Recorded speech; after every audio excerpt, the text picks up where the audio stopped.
Hi guys, welcome back to my channel. It's Debs, and I am going to do a live react reading of the Cassie versus Diddy court documents. I know that Diddy, all this stuff has been very public recently, and I just want to give Cassie her flowers. Shout out Cassie for being the one to kind of start all of this and having the balls to talk about this. And because of this, this has been able to become a discussion at all. So I have never read her court documents or court filing against him. And so I want to take the time now to read this. And also, let's all take a moment and say shout out Cassie. You're a real one. You're strong as fuck. You're brave as fuck. And because of you, other people have felt the courage to come forward and talk about this. So let's get into this. So this is Cassandra Ventura versus Diddy. Trigger warning, as the court document says. This document contains highly graphic information of sexual nature, including sexual assault. It says, plaintiff Cassandra Ventura hereby alleges as and for her complaint against defendant Sean Combs, Diddy Combs, and Bad Boy Entertainment, Bad Boy Records, Epic Records, Coombs Enterprises, Doe Corporations, yada yada. It says, preliminary.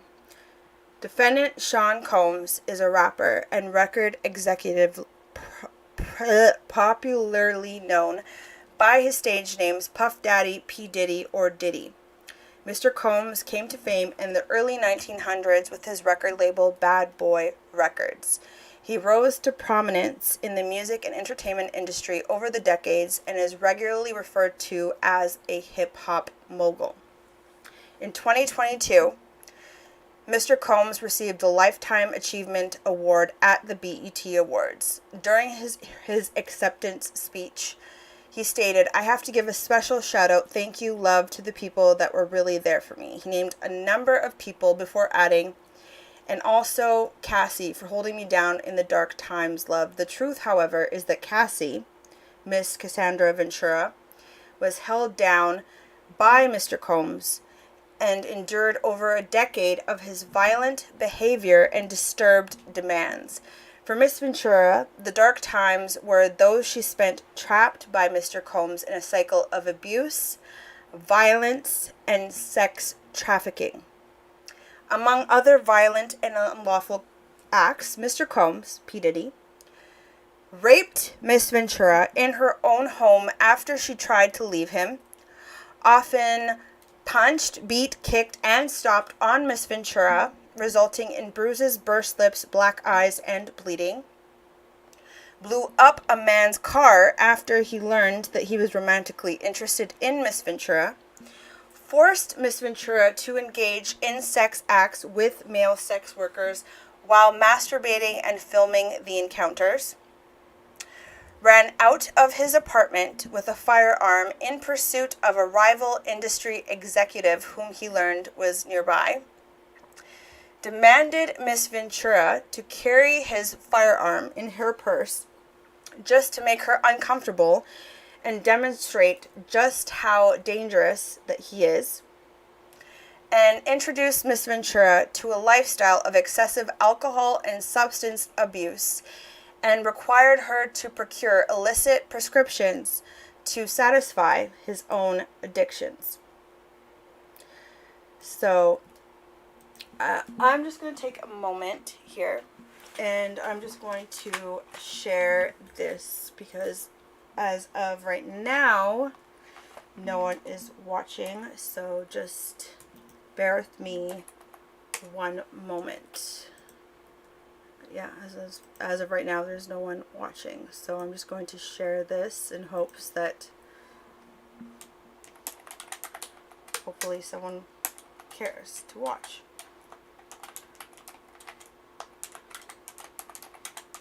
And if not, that's okay, but I figure I might as well share because I know I fell off or have been falling off for a while. So, it doesn't surprise me that no one is watching, but figure might as well just share this in hopes that someone will watch. Anyways, let's carry on. Okay, so Miss Ventura met Mr. Combs in 2005 when she was 19 years old, and he was 37 years old. He signed her to his label, Bad Boy Records, and within a few years lured Miss Ventura into an ostentatious, fast-paced, and drug-fueled lifestyle and into a romantic relationship with him. Her boss, one of the most powerful men in the entertainment industry and a vicious, cruel, and controlling man nearly 2 decades her senior. Mr. Combs asserted complete control over Miss Ventura's personal and professional life, thereby ensuring her inability to escape his hold. He provided unprecedented avenues for success for the aspiring artist, but in return demanded obedience, loyalty, and silence. Throughout their relationship, Mr. Combs was prone to uncontrollable rage and frequently beat Miss Ventura savagely. These beatings were witnessed by Mr. Combs' staff and employees of Bad Boy Entertainment and Mr. Combs' related businesses. But no one dared to speak up against their frightening and ferocious boss. Sorry, just bear with me. One second. I'm just trying to, so I can see if anyone's messaging. Sorry. Following these episodes of horrific abuse, Mr. Combs would immediately attempt to hide Miss Ventura and the evidence of his violent rage. He often showered her with gifts following incidents of physical violence, a typical pattern of behavior by serial abusers. In addition to the physical assaults, Mr. Combs frequently reminded Miss Ventura of his ability to cause serious harm, and whether by requiring her to carry his gun or in her purse or by blowing up the car of a musician that was romantically interested in Miss Ventura.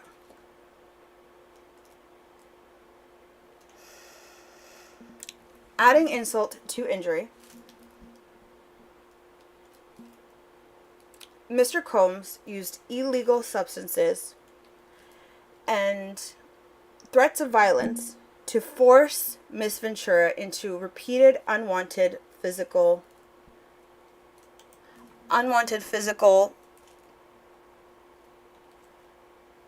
wait, hold on. Why can't, oh God. Okay, sorry. Now that I have viewed this, I've noticed that you can't read at all what I'm reading. I hope that's okay. Fuck, I'm not sure what's going on there, but I hope that's okay. Anyways, adding insult to injury, Mr. Combs used illegal substances and threats of violence and forced Miss Ventura into repeated unwanted sexual encounters with male sex workers. Over the years, Mr. Combs abused Miss Ventura physically and sexually. She again and again tried to escape his tight hold over her life. Every time she hid, Mr. Combs' vast network of corporations and affiliated entities found her, and those who worked for Mr. Combs' companies implored her to return to him. Many went as far as to explicitly state that her failure to return to Mr. Combs would hinder her success in the entertainment industry. When she believed that she had finally separated from her longtime abuser, she joined Mr. Combs for a dinner, after which he forced her into her home and raped her while she repeatedly said no and tried to push him away. Miss Ventura has now fully escaped Mr. Combs, also known as P. Diddy, but the harm that the assaults and sexual abuse he caused her to experience for nearly a decade will forever haunt her. She has required intensive medical and psychological care to recover from the trauma that she lived through. She cannot, however, continue to live in silence about what she endured. Mr. Combs remains immensely powerful and immensely dangerous. Miss Ventura therefore seeks justice for the decade of her life that Mr. Combs took away from her with threats of violence, excessive use of drugs, physical and psychological abuse, and sexual slavery. Accordingly, Miss Ventura brings this action seeking injunctive, declaratory, and monetary relief against the defendants in violation of federal sex trafficking laws, the New York State Human Rights Law, the New York City Human Rights Law, the Gender Motivated Violence Act, the New York Services for Victims of Human Trafficking, the California Sexual Abuse and Cover-up Accountability Act, and the California Trafficking Victims Protection Act. Jurisdiction and venue. This court has jurisdiction pursuant to 28 U.S.C. 1331 and 1343 as this action asserts violations of 18 U.S.C. 1591 and therefore raises federal questions regarding the deprivation of the plaintiff's rights. The court has supplemental jurisdiction over plaintiffs' related claims arising under state and city law pursuant to 28 U.S.C. 1367 subsection A. Pursuant to 28 U.S.C. 1391 subsection B, venue is proper in this court because a substantial part of the events or omissions giving rise to this action, including the unlawful employment practices and intentional and negligent tortious conduct alleged herein, occurred in this district. Parties. Plaintiff Cassandra Ventura, also known as Cassie, is a resident of the states of California and Connecticut and was employed by the defendants Bad Boy Records, LLC, and Bad Boy Entertainment and related entities, among them Doe Corporations 1 to 10, which means like a no-name company, which happens a lot of times. Like you'll see like just number corporations that people make. So I'm assuming that he did the same from 2006 to 2019. At all relevant times herein, Ms. Ventura met the definition of an employee of defendants under all relevant statutes. Defendant Sean Combs, upon information and belief, resides within the state of California. At all relevant times herein, Mr. Combs met the definition of employer of the plaintiff under all relevant statutes.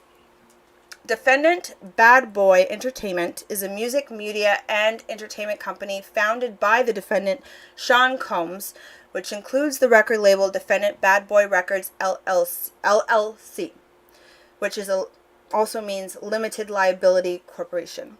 At all relevant times, the defendant was an employer of the plaintiff within the meaning of all applicable statutes. The defendant, Bad Boy Records, LLC, is a Delaware limited liability company, as I had stated, with a principal place of business located in New York, New York. At all relevant times, the defendant was an employer of the plaintiff within the meaning of all applicable statutes. Defendant Epic Records is a New York-based record label owned by Sony Music Entertainment, a subsidiary of Sony Corporation of America. At all relevant times, the defendant was an employer of the plaintiff within the meaning of all applicable statutes. Defendant Combs Enterprises, LLC, is a New York limited liability company. At all relevant times, the defendant was an employer of the plaintiff within the meaning of all applicable statutes, meaning at all the times referred to in this lawsuit, that Cassie was, by all intents and purposes, employed by Diddy and or his umbrella parent companies. And defendant Doe Corporations 1 to 10 are corporations and entities affiliated and associated with defendant Sean Combs and the defendant corporations. At all relevant times, defendant Doe Corporations 1 to 10 were employers of the plaintiff within the meaning of all applicable statutes. So now we get into the meat and potatoes of all of this, which is what are the allegations? So let's talk about it.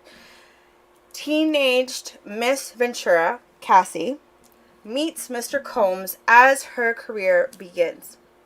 So it says here, Cassie met Mr. Combs, also known as P. Diddy, whatever, Puff Daddy, whatever you want to call him, in late 2005 or early 2006, after he had heard, let's just call her Cassie, first single playing in a club, and expressed interest in signing her to his label Bad Boy Records. At the time, hold on, just give me 1 second. Hi, Mary, I see you. But I don't really know how. But yes, hi, Mary, I see you. Thank you for watching. Hi, how's it going? Thank you for watching. At the time, I think you're the only one in here right now, Mary. Thank you so much for watching. At the time, Miss Ventura was 19 years old. Mr. Combs was 37 years old. And within months, in February 2006, Miss Ventura, Cassie, signed a 10-album deal with P. Diddy's record label. And Cassie's first album, I guess, named Cassie, was released in August 2006, debuting at number 4 on the U.S. Billboard 200. Give me one moment here. I wonder if there's got to be a way I can also... Hold on. Just give me a hot second and I'll try to find a way I can, like, talk to you here. Hold on. Just give me one hot second. I'm sorry, I'm new to all this. It's been a while. How can I... How is... Sorry, I'm very new to this, like, live streaming thing. I'm just trying to see if there's a way I can watch it and comment back to you. Maybe in an alternate account or something? I don't know. Give me a sec. So please let me know. Thank you so much. Wait, what? Hold on. I don't know. I don't know. I don't want to spend too much time here, but yeah. I don't think I can. But yeah. Hi, Mary. I am here. How are you? Okay, so anyways, so Miss Ventura's first album, Cassie, was released in August 2006, debuting number 4 on the U.S. album 200. To promote the album, Miss Ventura made television appearances on MTV's Total Request Live and BET's 106 and Park. Miss Ventura suffered from significant performance anxiety during those shows and appearances, and press outlets were highly critical of Miss Ventura's performances on these shows. Mr. Combs, however, P. Diddy, sought to rehabilitate his newly signed talent, telling MTV News, "You could hear the nervousness in her voice, and to be honest, I kind of smiled at it because it made me really appreciate what I really love about her. She's a regular person. It just made me appreciate that she got nervous, and it was kind of cute to me. To be honest, you've got to understand that success for her is coming out of nowhere. It's just so huge, and sometimes everybody handles it differently." While clearly paternalistic in noting that it was cute to him how regular that Miss Cassie appeared, P. Diddy's comments rang true to some extent. Upon signing with Bad Boy Records, Cassie was quickly thrust into the spotlight and was unfamiliar with how to navigate her new celebrity status. P. Diddy's recognition and glorification of Cassie's naivete proved to set the groundwork for his manipulative and coercive romantic and sexual relationship with Cassie, a woman nearly 2 decades his junior. Within a year of signing with Bad Boy Records, P. Diddy became deeply entrenched in Cassie's life, almost immediately asserting possession and control over her, and inserting himself into all aspects of her career and personal life. I don't know. There's one thing I have to say that I cannot stand this motherfucker. Like, ugh, P. Diddy. I mean, of course. He seems like a real piece of work.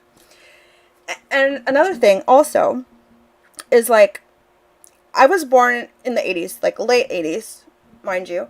But I do remember, like, in the 90s, you know, back in the day, there was, like, P. Diddy and of course, like, you know, gosh, so just slightly before my time, but, like, what was it? P. Diddy,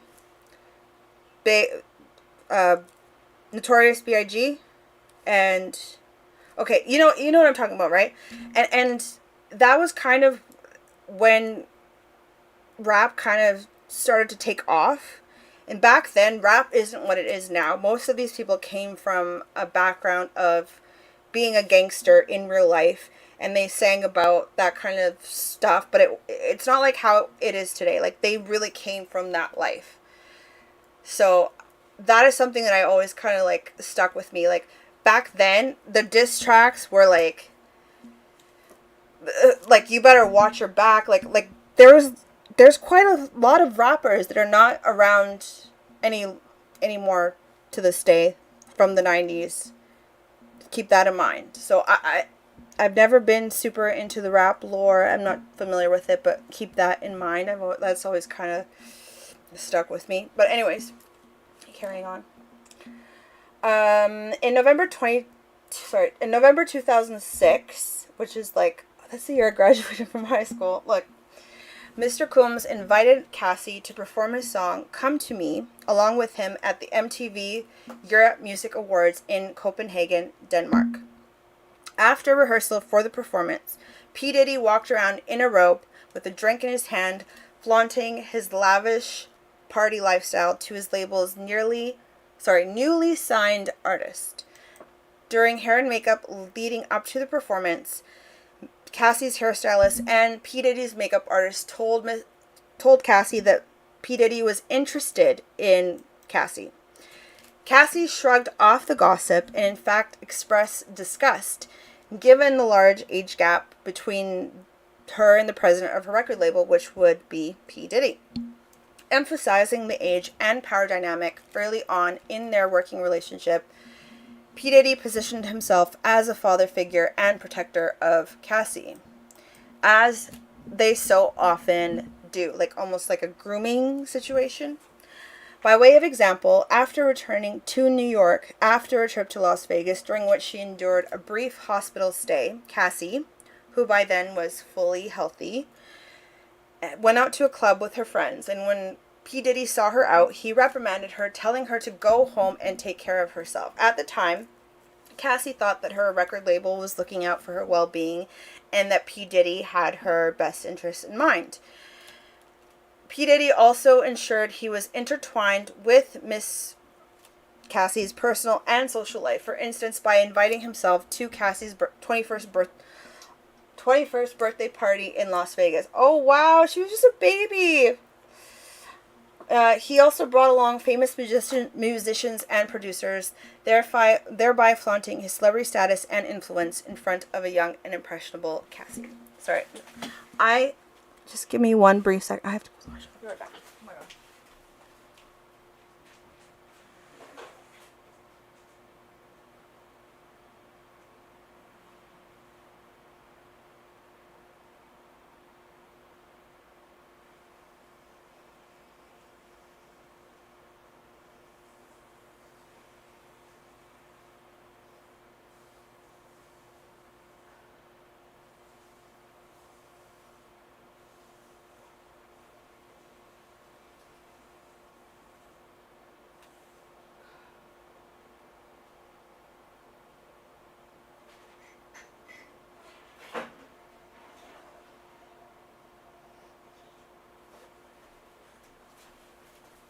I'm so sorry about that. Oh, I'm so sorry about that.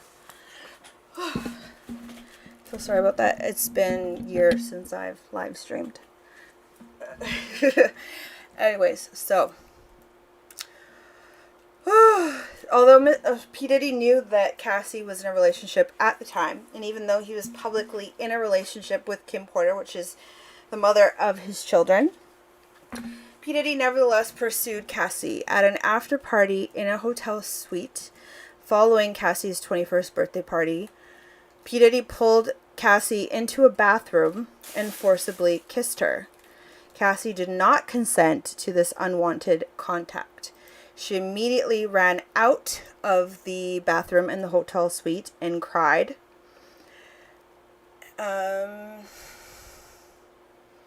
She told her best friend at the time about what happened, but was too scared to tell anyone else. At the Video Music Awards the following day, Cassie's boyfriend at the time joined her and P. Diddy at a table at the awards ceremony, and P. Diddy became angry, telling Cassie that the invitation to the award ceremony was only for her and not for her significant other. Despite her clear rejection of P. Diddy's advances, P. Diddy continued to demand that Cassie spend time with him, including for a weekend at P. Diddy's residence in Miami and for nights out in New York City. On one particular night, around September 2007, P. Diddy insisted on taking Cassie out. Cassie acquiesced, fearing that rejecting P. Diddy's request would have repercussions for her album deal with P. Diddy and his company, Bad Boy Records. P. Diddy picked up Cassie from her apartment in Manhattan in a blue luxury vehicle. Cassie was surprised that when she got into the car that P. Diddy was already inebriated or drunk. He handed her a pill and told her to take it. And when Cassie asked what the pill was, P. Diddy dismissed her and told her that she would like it. She later learned the pill was ecstasy, something that Cassie had never tried before and did not want to try. This was the first time that P. Diddy got Cassie high. P. Diddy then proceeded to drive recklessly at very high speeds down the West Side Highway of Manhattan. Cassie was very scared, but she did not dare to object to Mr. Combs, P. Diddy, who appeared drunk, high, and agitated. P. Diddy took Miss Ventura to an upscale lounge in downtown Manhattan, where he proceeded to get into an altercation with the security staff who would not permit Sean P. Diddy Combs to enter, presumably because he was belligerent. Miss Ventura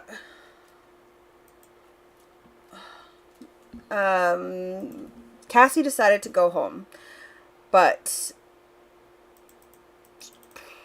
for the remainder of the night, P. Diddy messaged Cassie incessantly, complaining that she had left him high and alone. In early fall 2007, P. Diddy flexed his power and influence when he paid a promoter to create a fake flyer for a party hosted by Cassie. This fake posting allowed Cassie to have an excuse to go to Miami, Florida, and get her away from her boyfriend by using the guise of a legitimate event that she had to attend. Cassie was stunned at how easily P. Diddy was able to recruit others to lie for him.